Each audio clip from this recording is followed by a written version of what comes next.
The call came on a Wednesday morning, and the woman on the other end of the line sounded like she hadn't slept in 3 weeks. She hadn't. Neither had the secret she was carrying. My name is Franklin Wilson. I'm 65 years old. I live in a craftsman bungalow on Maple Ridge Lane in Boise, Idaho. The kind of house that takes 20 years to get right and another 20 to fully appreciate. I retired 2 years ago after a career in civil engineering with the Idaho Transportation Department, and the plan was simple. Slow mornings, long walks along the Boise Greenbelt, and watching my daughter Maya build the life she deserved. Maya is 31. She teaches 3rd grade at Longfellow Elementary School on Targhee Street, about 4 miles from my house. She has her mother's laugh. Big, unguarded, the kind that fills a room. And my stubbornness, which she would agree with if she were here. Her mother, Carol, passed from a stroke in 2019. It has been just the two of us since then, Maya and me, navigating the world a little more carefully than before. So when Maya called me on a Sunday evening in late August 2024 and told me that Derek Chambers had proposed to her at dinner the night before, I did what any father who has been through loss does. I cried. I'm not embarrassed to say that. I sat in my kitchen with the phone pressed to my ear and my daughter's happiness pouring through it, and I cried like a man who'd been waiting for something good for a long time. Derek Chambers, 29 years old, a financial advisor at a firm called Summit Wealth Partners on West Idaho Street in downtown Boise. He wore pressed shirts. He opened car doors. He called me sir every single time without being prompted, which, if I'm honest, was the detail that had won me over earliest. Maya had been with him for 2 years. I had met him 11 times, I counted, because I am an engineer and engineers count things. Every time, he had been warm, attentive, and present in the way that genuinely good people are present. I thought I knew him. The engagement party was Maya's idea, but the execution was mine. I insisted on paying for the whole thing. Maya pushed back the way she always does. Dad, it's too much. You don't have to. And I told her what I always tell her. Your mother would have wanted this done properly. That ended the argument, as it always does, because it is always true. I hired Gwen Larson of Larson Events, a local planning firm based in the Brickyard on Americana Boulevard, to coordinate everything. Gwen had been recommended by 3 different people in my neighborhood, and the moment I met her in her office, I understood why. She was methodical, warm, and had the particular quality of someone who takes other people's celebrations personally. She had coordinated over 200 events in the Boise area since 2011. She knew every venue, every caterer, every florist. I trusted her immediately. The party was set for Saturday, September 14th, 2024, at the Boise Center on Front Street, a private event space with views of the downtown skyline and the foothills beyond. We had 80 guests, family, friends from Maya's teaching colleagues, a handful of Derek's co-workers from Summit Wealth Partners, and Derek's parents, Gary and Lorraine Chambers, who had flown in from Portland, Oregon. Gwen's team handled everything, catering from a local restaurant called Cottonwood Grill, a string quartet for the first hour, a DJ for the dancing, and, at Gwen's suggestion, a professional videographer named Patrick who moved through the room with a small gimbal camera, capturing the evening in the unobtrusive way that good documentary-style videographers do. Invisible. Everywhere. Recording everything. I didn't know, on the night of that party, that Patrick's camera would become the most important piece of evidence I'd ever hold in my hands. The evening was everything I had hoped it would be. Maya wore a deep green dress and her mother's pearl earrings. She glowed. Derek gave a toast that was funny and genuine and made 3 women cry simultaneously, which I considered a reasonable benchmark for success. Gary and Lorraine Chambers were gracious and easy company. Gary had been a high school football coach for 30 years and had the handshake to prove it. I gave my own toast near the end of the evening. I talked about Maya's mother. I talked about the kind of man I hoped Derek would be for my daughter. Steady, honest, present. I looked at Derek when I said the word honest, and he held my gaze and nodded. The room applauded. Maya wiped her eyes. I sat back down, feeling, for the first time in 5 years, that the world was putting something back that it had taken. The party ended around 11. I helped Gwen's team carry a few of the centerpiece arrangements to my car. Shook Patrick, the videographer's hand. thanked Gwen for an extraordinary evening, and drove home through downtown Boise with the windows down and the September air coming off the foothills. I went to sleep that night feeling the specific peace of a man who has done something right. The following 3 weeks were ordinary. Maya was happy. Derek was attentive. They were looking at apartments together in the North End neighborhood. Life moved forward the way life does when everything appears to be fine. Then the phone rang. Wednesday morning, October 9th, 2024. 7:53 a.m. I was on the Greenbelt, about half a mile from the Americana Bridge, with my coffee going cold in my hand. I didn't recognize the number but answered anyway. Old habit from 30 years of fielding calls on infrastructure projects. Mr. Wilson. The voice was Gwen Larson's. I recognized it immediately, but something in her tone stopped me mid-stride. It wasn't the warm, organized voice from the event. This was quieter. Careful. The voice of someone who has been rehearsing a phone call for days. Gwen, good morning. Is everything all right? A pause that lasted just a beat too long. Mr. Wilson, I need to ask you something, and I need you to be completely honest with me. Are you somewhere private right now? I looked around at the empty stretch of Greenbelt path. A cyclist had just passed. Headphones in. Nobody else within earshot. I'm alone on the Greenbelt. What's going on? I need to show you something. Something Patrick captured on the night of your daughter's party. Another pause. I need you to come to my office. And Mr. Wilson, please don't bring Maya. Don't tell her about this call. Not yet. The September air that had felt so good 3 weeks earlier suddenly felt very far away. Gwen. I kept my voice level. Tell me what we're talking about. I'd rather show you in person. I want you to see it for yourself, with your own eyes, before we decide what to do. Can you come today? I looked at my coffee. I looked at the river running alongside the path. I thought about Maya in her mother's pearl earrings, glowing in that green dress. Give me 45 minutes, I told Gwen. Gwen's office in the Brickyard is a converted warehouse suite. Exposed brick, high ceilings, a long conference table made from reclaimed wood. When I walked in at 8:45 that morning, she was already waiting. No assistant. No coffee offered. She stood up when she saw me, and the expression on her face confirmed what her voice had already told me. Whatever this was, it was serious. Thank you for coming so quickly. She gestured to the chair across from her laptop. Sit down, please. I sat. Patrick delivers his edited packages within 2 weeks of each event. Gwen began, her hands folded on the table in the composed way of someone keeping themselves together through structure. He sent me the full raw footage along with the edited highlight reel, as he always does. I review the raw footage before I close out each event file. It's just something I do. I check for anything that might need to be flagged before it goes to the client. And you flagged something. I flagged something. She turned the laptop toward me. I'm going to play you a segment from the raw footage. It was captured at approximately 9:47 p.m., about 40 minutes before the party ended. Patrick was in the corridor outside the main event room. He was transitioning between spaces. She met my eyes. He didn't know he was still recording. She pressed play. The footage was slightly jostled. Handheld, corridor lighting, the low thrum of music from the event room behind the closed door. Then 2 figures came into frame. Derek Chambers in his Navy suit, and a woman I didn't immediately recognize. Dark hair, red dress, standing close, closer than the corridor's width required. Then Derek's hand, on her waist, and not the polite, incidental kind. Then the woman turned slightly and I recognized her. Kelsey Marsh, 27 years old, junior associate at Summit Wealth Partners, Derek's co-worker. She had been at the party as Derek's colleague, introduced to me briefly near the bar, pleasant and professional. She had smiled at me. She had a glass of white wine.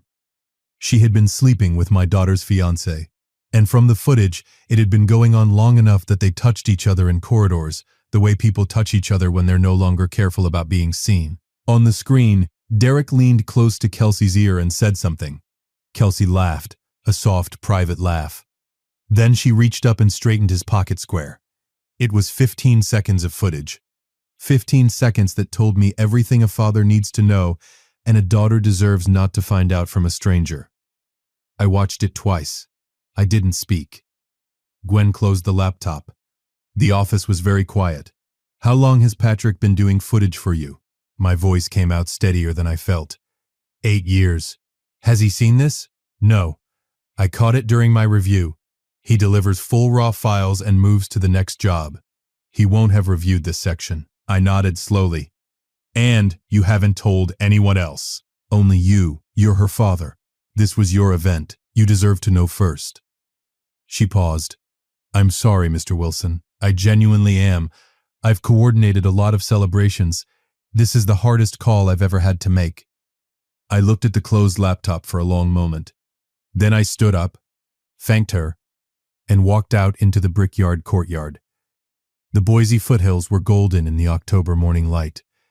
The air smelled like dry grass and autumn. I didn't know it yet.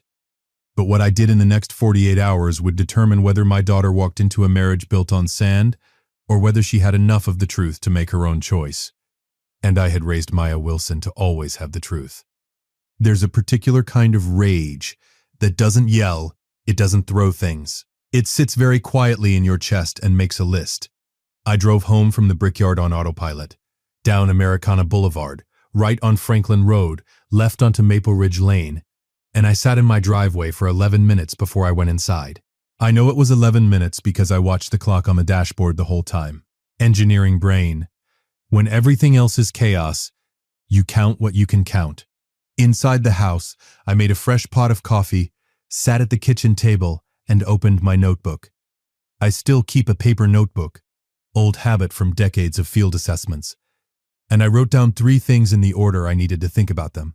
What do I know for certain? What do I not yet know? What does Maya need from me right now?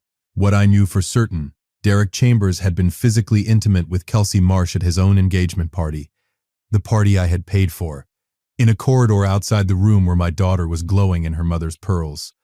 The footage was unambiguous. I had watched it twice with clear eyes. What I didn't yet know, how long this had been going on, whether it was ongoing or a single catastrophic lapse, whether anyone else in Derek's world knew, whether Kelsey Marsh knew Derek was engaged, or whether she was also being deceived. And what Maya needed, the truth, all of it, delivered by someone who loved her, not from a rumor, not from a screenshot someone texted her, not from an anonymous source, from her father, but not until I knew more. I want to be clear about what I did next, because people often assume that a 65-year-old retired engineer from Boise will react to something like this by either doing nothing or doing something loud and permanent. I did neither. What I did was methodical. I called my attorney, a man named Howard Beck, who has had an office on West Bannock Street for 30 years and is the kind of lawyer who answers his phone on the second ring regardless of the hour. I explained the situation plainly. Howard listened without interruption. Then he told me what I needed to hear, that the footage belonged to the event coordinator under the terms of her standard contract, that she had every legal right to share it with the client, which was me, and that I was under no legal obligation to do anything with it, but that I should document everything carefully before I acted. I asked Howard if he could reach out quietly to Summit Wealth Partners through a professional contact to find out whether Derek Chambers had any formal complaints or disciplinary history. Howard knew people. He always knew people. He said he'd make a call. I didn't know it yet, but that call would pull on a thread that had been loose for much longer than 3 weeks. Thursday, October 10th, the day after Gwen's call. I had slept maybe 4 hours. I was up at 5:30 at the kitchen table with my notebook again, when my phone buzzed with a text from Howard. Call me when you're up. Found something? I called him at 6. Howard's voice was measured, but there was something in it.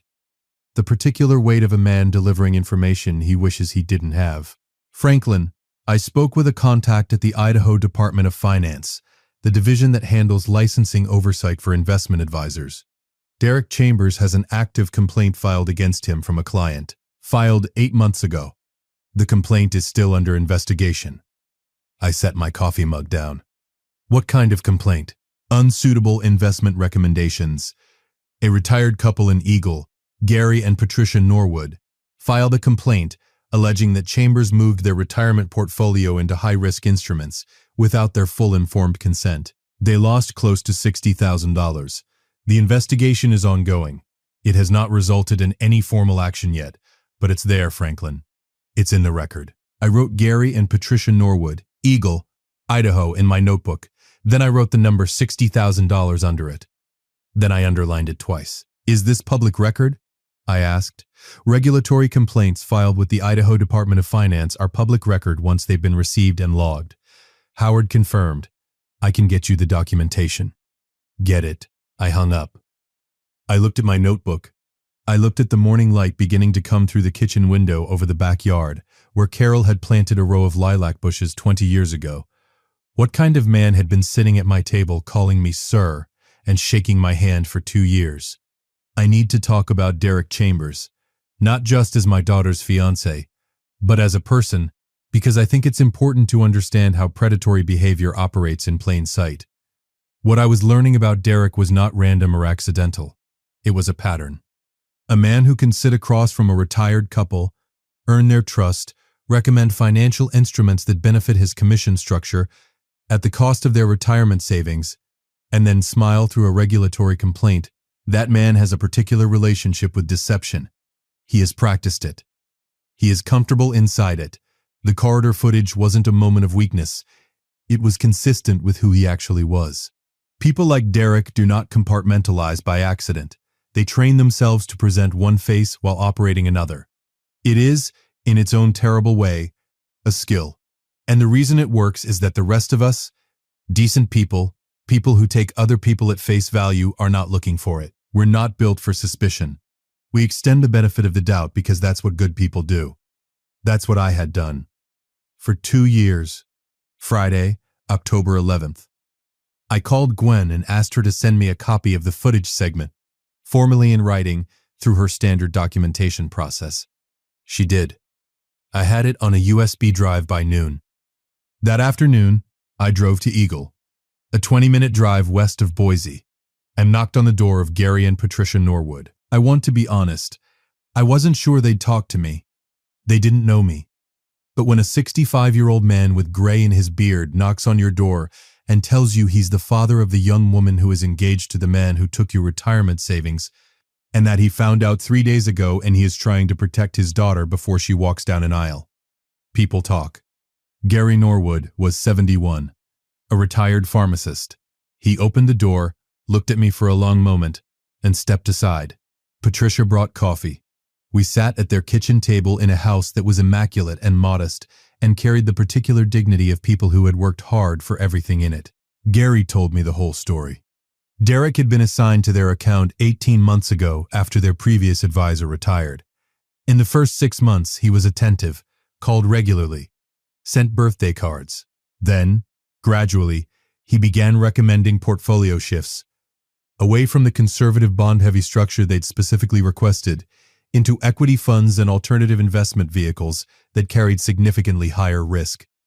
He explained every change. He used the right language. He made it sound like opportunity. They trusted him. They lost $58,000 when the market moved against the positions he'd put them in. When they questioned him, he blamed market volatility. When they filed the complaint, he stopped returning their calls. Patricia Norwood cried telling me this, quietly, with her coffee cup held in both hands. I thanked them. I gave Gary my phone number. I told them I would be in contact. And I drove back toward Boise with the USB drive in my jacket pocket and a clarity that only comes when anger finishes burning and leaves something cold and useful behind. If you've been listening for a while and want stories like this to keep coming, it really helps if you hit that like button and subscribe. 97% of people never do, but it's what keeps this whole thing running. So, thank you.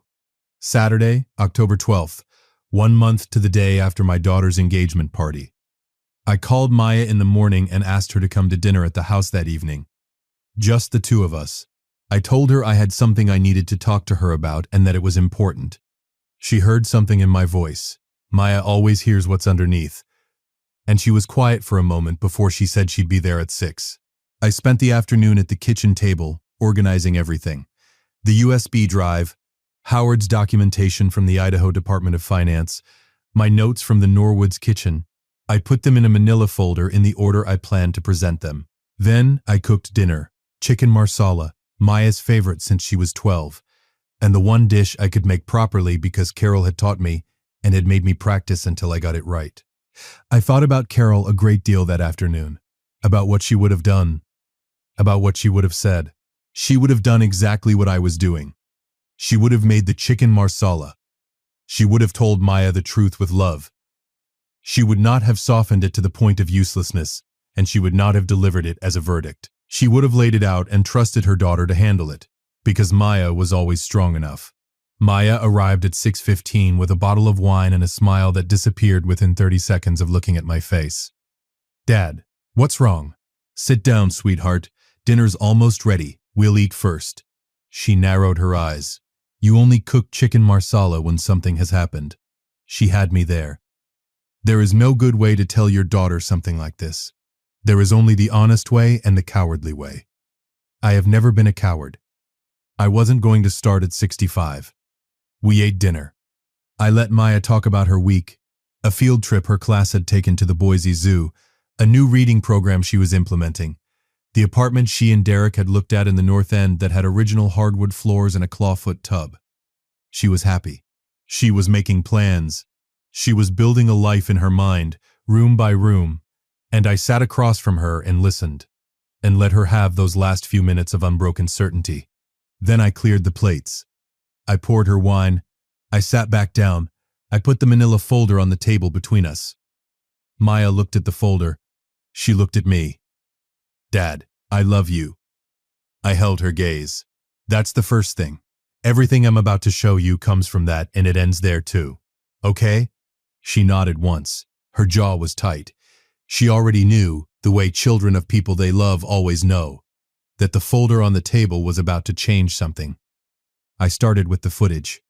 I explained Gwen's call. I told her about Patrick the videographer, about the raw footage review, about the corridor outside the event room at 9:47 p.m. on September 14th, 2024. I described what I had seen before I showed her. I wanted her to have the words before the images. Then I turned my laptop toward her and played the segment. She watched it once. She didn't move. She didn't make a sound. Then she reached out and played it again. The second time, she paused it at the moment Kelsey Marsh straightened Derek's pocket square. She stared at the frozen frame for a long time, long enough that I reached across the table and put my hand over hers. "Maya." She pulled her hand back, gently, not angrily. She needed her hands to herself right now. I understood that. "How long have you known?"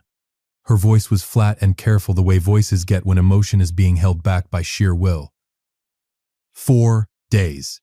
I wanted to be sure I had everything before I came to you." She looked up. "There's more. There's more." I walked her through Howard's findings, the Idaho Department of Finance complaint, the Norwood family in Eagle, the $58,000. The timeline, 18 months of mismanagement. The complaint filed 8 months ago. Derek continuing in his role under investigation, continuing to call me sir, and open car doors and give toasts at engagement parties, while a retired couple's savings were tied up in a regulatory filing he was pretending didn't exist. Maya listened to all of it without interrupting. That's her engineering brain. She got it from me. When information is coming, you receive it completely before you respond. You don't process and react at the same time. When I finished, she was quiet for almost 2 full minutes. I counted. Then, "Did he know you knew about the complaint?" "No. He has no idea I know any of this." "And Kelsey? Does she know I'm aware?" "No." Another pause. "Does Gwen still have the raw footage?" "Yes. And I have a copy on the USB drive in that folder." Maya opened the folder. She looked at the Idaho Department of Finance documentation, page by page, with the focused expression of a woman processing information through the same systematic framework her father had used for 30 years on infrastructure assessments. She did not cry. Not yet.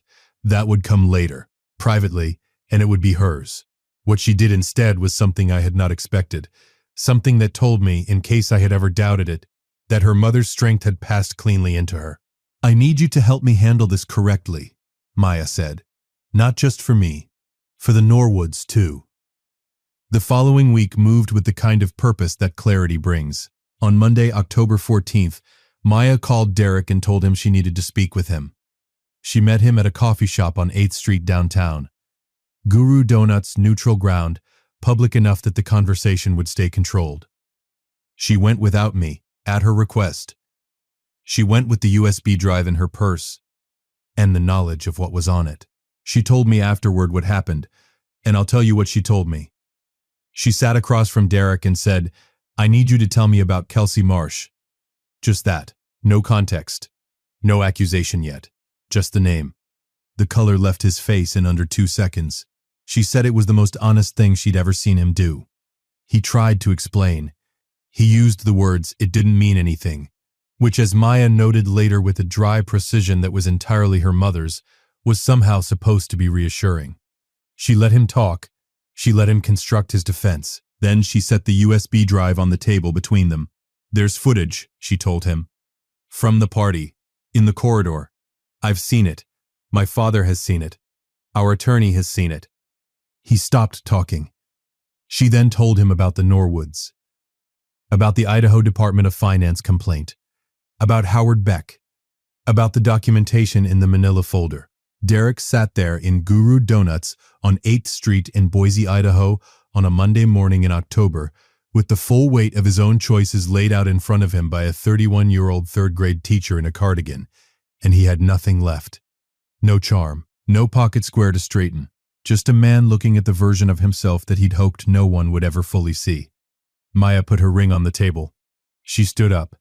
She said, "I'll need you to collect your things from my apartment by Thursday." She walked out. I could not have been prouder of my daughter in that moment if I had tried for 100 years. Howard Beck filed a formal letter on behalf of the Norwood family the following week, October 21st, 2024, to the Idaho Department of Finance Regulatory Division, providing additional supporting documentation for their existing complaint and requesting expedited review. Gary Norwood told me later that their case officer called them within 5 days of Howard's filing to inform them that the investigation had been escalated. I won't share the outcome of the regulatory process because it's ongoing and I'm not a lawyer. What I will tell you is that the Norwoods were contacted by Summit Wealth Partners Compliance Department in November 2024 regarding a potential settlement discussion. Gary and Patricia Norwood, who should have been spending their retirement years without a care in the world, were finally being heard.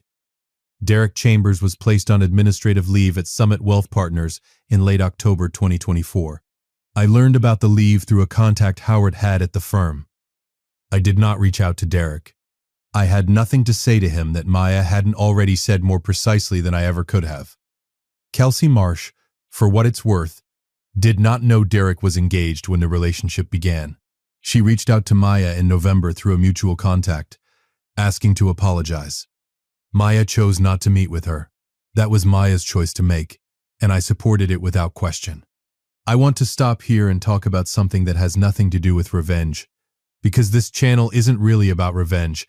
It's about what happens when decent people refuse to be taken advantage of. The lesson I carry out of this is not about Derek Chambers. Men like Derek have always existed and will always exist.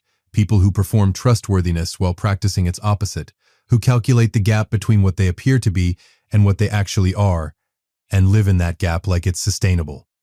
It isn't. It never is. Eventually, a Gwen Larson reviews her raw footage. Eventually, a Patrick with a gimbal camera is still recording in the corridor. Eventually, the gap closes. The lesson is about what you do when you find out. You don't act from rage. You act from love. You build the case carefully. You bring in the right people. You let the people who deserve the truth receive it with dignity. And then you sit across the table from your daughter and you make chicken marsala and you tell her everything. Because she is strong enough. Because you raised her to be. And because the only thing worse than finding out is finding out too late. Today is January 2025. Maya is doing well. She is still at Longfellow Elementary, still teaching her third graders, still driving home past the foothills on winter evenings when the sky over Boise turns that particular shade of amber that makes the whole city look like it was painted. She went to Chicago for the holidays with her college roommate, Sarah, She came back with color in her cheeks and 3 new books and a clarity in her eyes that I hadn't seen since before the engagement party. She still comes to dinner every week. I still make chicken marsala more often than is probably reasonable. We talk about Carol. We talk about the lilac bushes in the backyard. They'll bloom again in April, same as every year, same as they always have, regardless of whatever the world does between now and then. I am 65 years old. I have been through loss. I have rebuilt things. I know what it takes to lay a proper foundation because I spent 30 years building them. Bridges, roads, structures meant to hold weight. I also know what happens when someone builds on a foundation they've deliberately compromised. It holds for a while. It always holds for a while. And then Gwen Larson reviews the footage. If you've made it this far, do us one quick favor. Subscribe. A lot of people watch without ever doing it, but it costs you nothing and means everything to us. Thank you. Genuinely.